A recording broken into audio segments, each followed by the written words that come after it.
Hi, my name is Jacob, and welcome to another episode of Raw and Uncut on the Abrasive Conversations platform. So, in this particular episode, I continue my conversation that I had in the previous episode, and that is with regards to the new cabinet and the appointments.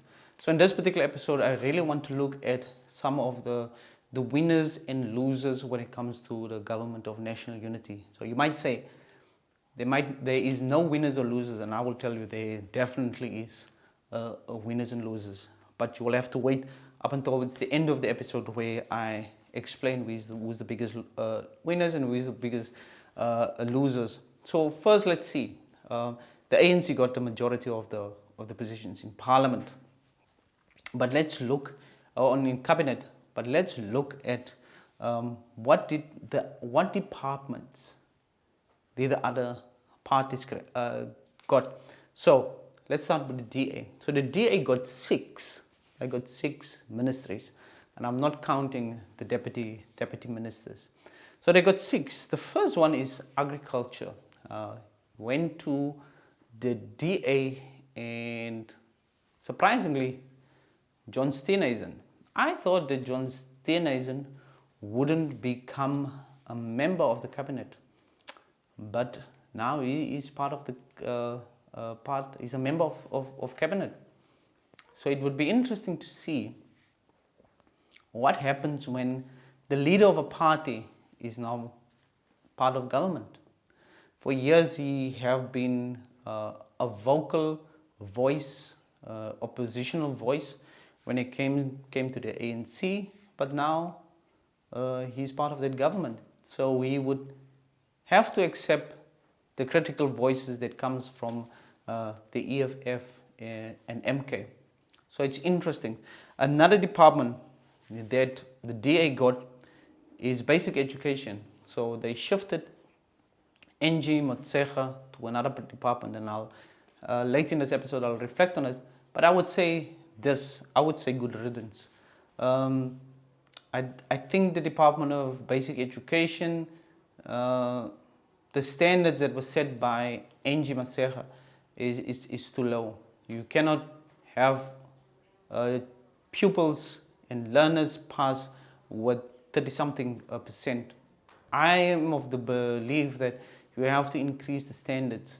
You have to increase teacher salaries, especially those that is in rural areas. You have to introduce new technology into the curriculum, and we have to aggressively fund it. We need a new direction of basic education, and NG Motsecha failed in that.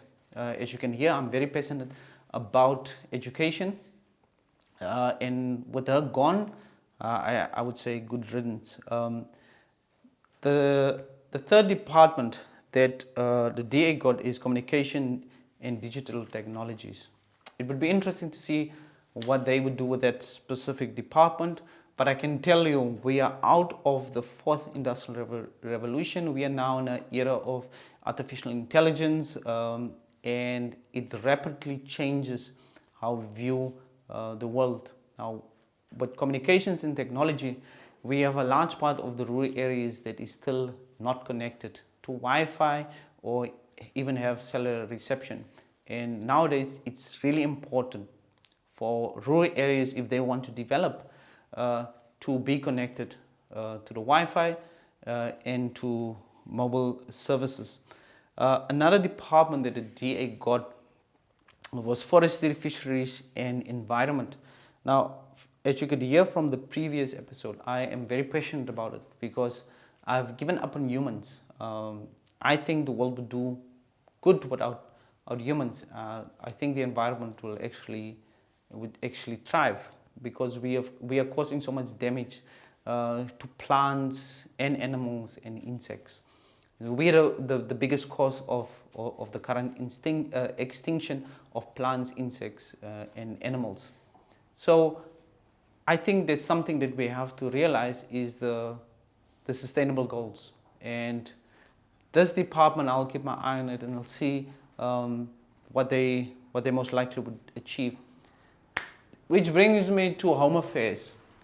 I know someone who made a lot of noise when it came to home affairs, and it was very racist, and he wanted to chase a group of people away. He wanted to chase them out of the country.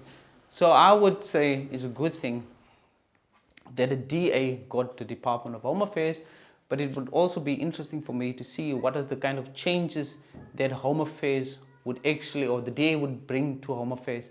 It's one of the most important departments, but also one of the most dysfunctional departments. So I'm excited to see what the DA would bring to Home Affairs. Then I have Public Works and Infrastructure. I'm living in a small town, and all of the buildings of public works that is run by the Western Cape government is run down. They are stripped of window frames, door frames, the things are broken. They don't even look after rural department buildings of public works. They don't put people into that buildings. They don't make those buildings accessible to communities. So, and it's not just the case where I'm staying, it's in most public works buildings across the Western Cape like this. So I don't think they would do any good because they can't even look after the buildings that they're supposed to manage in the Western Cape. So I'm really not excited to see what they're doing. So then other parties got also cabinet positions. The IFP got two. So the IFP got cooperative government and traditional affairs. This for me is interesting, and it would bring interesting politics to the fore, because we know that the IFP have historical links to the Zulu kingdom, and we currently know what is happening in the Zulu kingdom. So I would see what type of influence would the IFP use in traditional leaders, but more importantly, there needs to come a Queen Son leadership structure, and they are responsible for this. So I would be interested to see how they deal with the Zulu Kingdom issue, but also with this new one where the Khoi and the San have to have traditional leaders in all structures up until the national. So then it brings me to the PAC. The PAC got land reform and rural development, and this is one of the ones that surprised me the most. The PAC is related to is about the land, and they were formed about it. So I think this is a very succinct department for them. Good retained and kept tourism, so there's nothing new there. And then I've two parties that surprise me, and these two parties that surprise me is the Patriotic Alliance. The Patriotic Alliance, after making so much noise, only got sports, arts and culture. And I saw that some of Gator Mackenzie's supporters and have already celebrated that they in cabinet, they celebrated this. But this is not why the people voted for the Patriotic Alliance. He made certain racist promises to people, and he made certain promises when it comes to the economic front and how it would change people's lives. So sports, arts and culture doesn't do it. So who is the biggest benefiter from the Patriotic Alliance election victory?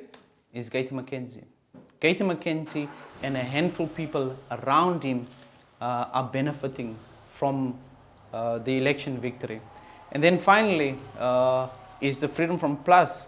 The Freedom Front Plus got correctional services, and I am interested in that. Why did they get correctional services? It would be interesting if they got land reform, but they didn't get land reform. They didn't get anything to do with land. They got correctional services. Which brings me to the biggest losers. The biggest losers are the Patriotic Alliance, the Freedom Front Plus, the UDM, and Al Jamaa. Now, the reason why the Patriotic Alliance is a biggest loser is because they thought they would have the golden key and change government. There was even expectations that Gator Mackenzie would be the president of South Africa. And what they got is a lousy position in sports, arts, and culture. It's one of those departments that really doesn't do anything. It's an important, don't get me wrong, it's an important department, but it's not that important based on the promises that he make. So in terms of the promises he make and what he's supposed to deliver, what the people voted for him, it doesn't align. And that's why the Patriotic Alliance is, for me, the biggest loser. The Freedom Front Plus, for me, is the biggest loser is because they were pro-Moonshot Pact. And one of the things that I said on an interview with RSG Radio Sonder Grense is that a Moonshot Pact is only going to benefit the DA. And I remember the leader of the Freedom Front Plus, because we were guests on that show that night, were very arrogant, thinking that it wouldn't happen. And what did the DA did? It benefited the DA because it pulled a lot of their supporters into the DA. And after the DA got that election victory, they said, let's work with the ANC. So if the Freedom Front Plus from the beginning said we would go into a coalition with the ANC, I would have said, you are mad. But now, because they saw potential benefits from it, they jumped into bed with the ANC, their so-called arch nemesis. And for that, you are the biggest loser. The UDM and Al Jamaa, I put you part as biggest losers because you were supposed to be part of the Progressive Caucus, and then you decided to jump ship and you went to the ANC. If you just stick to Progressive Caucus and to your principles, then I would have said you might have been a winner. And you don't even got ministry positions, you got deputy ministry positions. And we know that deputy ministers doesn't make any decisions. For that, you are biggest loser. The biggest winners, I would say, is the DA, the IFP, the PAC. They are definitely the biggest winner. The biggest winner of them all is the PAC. The PAC, I thought this election might be the end of it, but now they have a position, a very important position in cabinet that might change the lives of many people who want to see progressive land reform taking place in South Africa. And I hope that you hear my plea that you will do something to the land reform. There's many land reform issues that hasn't been resolved since 1998, and there's many more that is supposed to get attention to. So I hope you listen to me and do something about land reform. Then the IFP, of course, they got two ministries, and it's two very important ministries. The other ministry that they got is Public Service and Administration. And then the DA, they got six. They got six very important departments. Home Affairs is a big win. Agriculture is a big win. Education is a big win. Communications and digital technologies is a big win. Forestries and fisheries and environment, I would say, is a big win. Just the one which they are terrible at is public works. So I would say that the DA, the IFP and the PAC is the biggest winners in the cabinet. So this is the second part of a three-part. So in next episode, I would break down the ANC cabinet surprises, and there's about 5 ANC surprises. So this brings me to the end of this particular episode, and I will see you in the next episode where I talk about the surprises, the ANC surprises in the new cabinet. Thank you for watching. My name is Jacob Cloete, and this was another episode of Raw and Uncut on the Abrasive Conversations platform. Thank you.